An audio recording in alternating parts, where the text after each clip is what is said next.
Naghahanap ba kayo ng power bank na hindi lang phone ang kayang in-charge kundi pati ibang gadgets at pati isang gaming laptop na kagaya nito na mayroong 100 watts Type-C fast charging?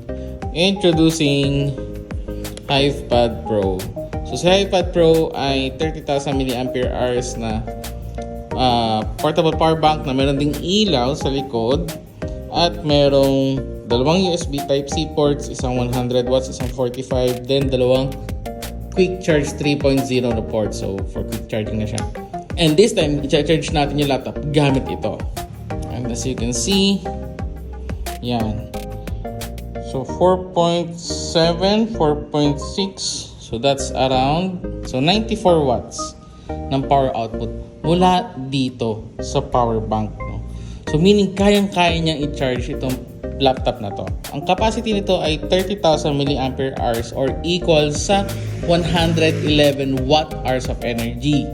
So kagaya nitong laptop na meron siya 90 watt-hours, pwede mong dalhin ito at gamitin yung laptop mo at mabubuhay ka na buong araw gamit itong laptop. So kung gusto niyo makabili ng ito, available siya sa ating yellow basket. So click nyo lang yan. Thank you!